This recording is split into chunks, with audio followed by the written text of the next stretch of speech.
Hey, what's going on everyone? This is iReviews back with another video, and today we're talking about iPhone settings. Now, I have done a lot of videos on iPhone settings and iPhone settings that you should change on your device, but in today's video I will show you guys 10 really important iPhone settings that I think no iPhone user should ever change or actually turn off on their device. Now, before we get into all that, if you like the videos and you want to see more of them, please make sure to hit the subscribe button and turn on notifications, as most of you guys that watch my videos are still not subscribed to the channel. So here we have the photos, and you can see right here we'll have an option that says use Face ID. Face ID or your passcode is required to view hidden and recently deleted albums. So on your Photos app, you will have your recently deleted album and also your hidden photos. If you turn this off, those will actually be open, so anyone can view your hidden photos as well as your recently deleted photos. Make sure you have this turned on, which is of course turned on by default, but make sure you never turn off this option on your device. Moving on, under privacy and security, so right here under location services, I do suggest you to turn off the location services for a lot of apps, and don't let apps have your specific location. But two options right here you should never turn off are these right here under system services. So Find My Phone and emergency calls and SOS. Always make sure that you have these enabled. There are things like device management here, for example, or setting time zones that are actually not actually essential, but these two right here are. So emergency calls that are made from your device will need to have a location to send the correct location, and of course Find My Phone, always make sure these are enabled. Now, another one you should always have turned on is under the password settings. So you go to your settings, go to general, then under passwords, you will have here detect compromised passwords. So it will basically monitor the passwords that you have saved on the passwords app. Actually, I do believe that the Passwords app on iOS is one of the best default apps of iOS. I really like using it. It's very simple and of course very easy to use. And it will also detect your passwords that have been compromised and of course alert you about them. So always make sure that you have it enabled.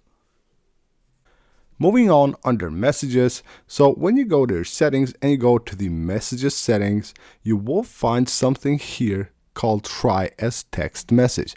Now, for anyone that has iMessage but have those friends that don't have iMessage, when you try actually to send them a message and it doesn't go through iMessage, which might not be available, or they don't have iMessage at all, the next time the Messages app will try to send it as a simple text message, and this will make it possible. So you enable it right here, and whenever an iMessage won't go through, or maybe someone doesn't have iMessage, it will just retry as a text message, and of course most likely it will succeed on sending that text message.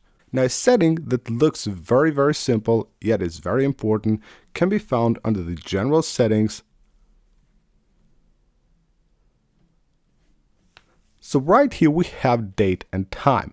You need to make sure that you have this on set automatically. Disabling set automatically and maybe setting a different time zone or just changing the time will cause you a lot of problems. Problems with the App Store, with browsing the internet, most likely with your accounts like Apple ID and iCloud. It will be a total mess. So you need to make sure that you always have set automatically enabled, or at least try to have the correct time zone on your iPhone. But if you switch countries, maybe it will stay on the old time zone, and again it will mess up everything. So just make sure that you have set automatically enabled. Next up, we're moving under Face ID and passcode. Right here, require attention for Face ID. It's something that I really like a feature that will make your iPhone even more secure. Now, the True Depth camera provides an additional level of security by verifying that you're looking at your phone before basically authenticating your iPhone. So what it does is that it requires your total focus on the iPhone to authenticate. That will of course make your device and your data much secure. So always make sure that you have required attention for Face ID enabled on your device. Now right here under the iCloud settings at the top of your settings app, you will have two really important settings. Of course, Find My Phone, I don't think I need to say this, you should always have it enabled. It is a great feature, and if you just have to use it once, you will know how great it is. It's a lifesaver. If you lost one of your devices, it is actually amazing being able to recover it using Find My Phone. So always make sure that you have Find My Phone enabled on your device. The other setting that you will also find in this section is Send Last Location.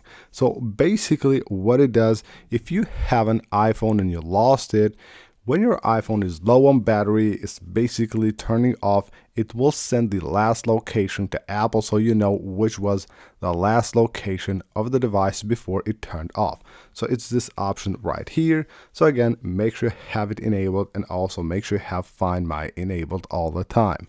Next up, we're talking about the battery, and in this case, we're talking about the charging limit, which I do believe is really important for the battery lifespan of your device.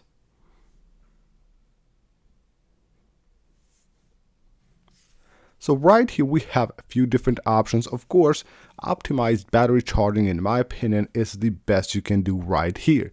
So, you know, it charges to 80% and then it will slow down or stop charging. It will start back to 100% when you need it. But if you think it's not actually getting it correctly as you need it, then you can just go ahead and turn this off completely. What you can do here is choose the charging limit with that slider. In this case, you want to just set it maybe at 85 or 90%, which in my opinion is the best case scenario here, setting it at 90% if you don't want to use the optimized battery charging. Either way, I do believe that you have to use one of these, either the charging limit or optimized battery charging. And last but not least will be the brightness. Another really simple setting, but I do see a ton of people having brightness, automatic brightness actually turned off on their device. So right here under the display and text size, if you go here, make sure you have auto brightness turned on. I have it turned off here because I'm recording the video, but it will actually save you a ton of battery. The screen won't be bright in dark environments. It's actually a really useful feature, and I do believe that everyone must have this setting right here turned on their device, even though a lot of people do actually have it turned off. So that is it for this video, guys. Hope you guys enjoyed the video and you found it helpful. If you did, smash that like button and of course subscribe for more, and I'll see you on the next one.